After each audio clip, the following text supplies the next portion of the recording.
Bonjour, je m'appelle Sophia, je suis une volontaire avec le Corps européen de solidarité chez WIPSI.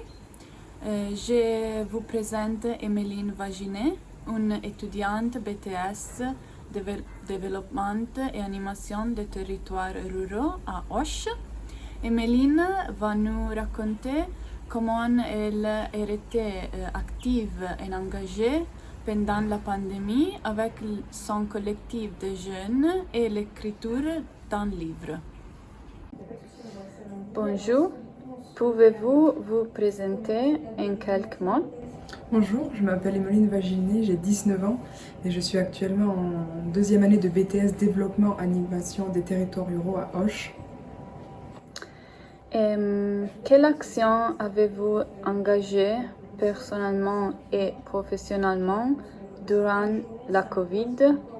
Comment avez-vous géré la crise sanitaire actuelle? Alors avec le Covid, j'ai beaucoup d'actions qui se sont stoppées ou qui ont été plus contraintes.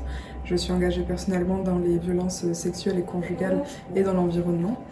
Et j'ai assez bien géré la crise parce que j'ai trouvé du coup des nouvelles manières pour s'engager et mener des actions, comme par exemple des visioconférences ou travailler sur une introspection sur soi.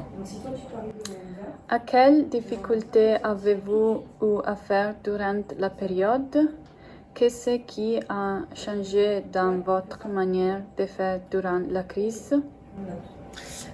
Du coup, ce qui a été difficile pour moi, c'est que j'ai dû annuler 4 voyages, notamment mon stage d'études ou des voyages touristiques. Et du coup, pour pallier à ça, j'ai réalisé différents projets, notamment écrits, avec un livret sur les jeunes qui sont engagés dans les langues, parce que le but c'était vraiment de montrer que voilà, malgré la crise, on peut continuer à faire des choses. Et moi, je l'ai assez bien vécu parce que je m'entends bien avec mon entourage et que j'étais dans une bonne situation. Avez-vous ressenti des différences dans votre mode de vie ou dans votre statut durant cette période? Alors, oui, c'était beaucoup plus lent. Le rythme de vie, du coup, puisque je bougeais pas de chez moi, ce qui a été très difficile par contre, c'est les cours en visioconférence. C'était vraiment voilà, très difficile de suivre. Du coup, sur ce côté-là, ça a beaucoup changé. Et aussi, je prenais plus de temps pour cuisiner. Donc voilà. Avez-vous le sentiment d'être limité dans votre marge d'action par rapport à d'autres publics?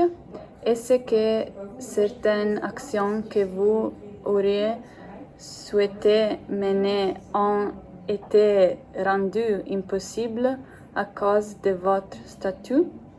Alors oui, comme je le disais, ça a été plus compliqué parce que du coup, on ne pouvait plus faire de projets en présentiel. Du coup, il fallait faire tout en distanciel, donc ça a été assez compliqué. Du coup, il fallait faire des projets aussi personnels, comme par exemple, on a fait pas longtemps après un ramassage de déchets. Donc là, on n'a pas besoin d'être beaucoup de personnes, ce qui était assez intéressant. Et oui, j'ai dû annuler des projets, parce que je ne pouvais pas faire autrement, notamment des conférences. Quand on est en présentiel, bon, on peut pas les remplacer. Et la visio, ça a quand même ses limites. Donc voilà. Quelle expérience retirez-vous de cette période? Pouvez-vous conclure par 3 mots optimistes ou vos perspectives futures?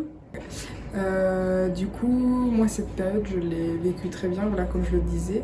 Et ça a été vraiment une expérience pour moi pour apprendre. J'ai pris plus de temps justement pour me former, faire des MOOC, etc. Et vraiment me poser sur ce que je voulais faire.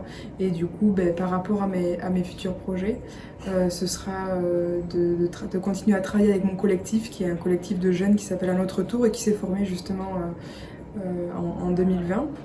Et on est en train de travailler sur un livre sur les jeunes engagés en Nouvelle-Aquitaine, voilà, toujours dans le but de montrer que les personnes peuvent être engagées, notamment des jeunes, et nous réapproprier l'espace public en fait, c'est-à-dire que nous aussi on a des choses à dire.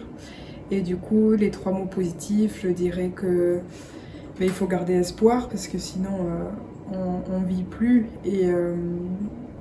Et ça a montré qu'il faut aussi beaucoup de solidarité et de bienveillance envers les uns et les autres pour pouvoir continuer d'avancer. Merci.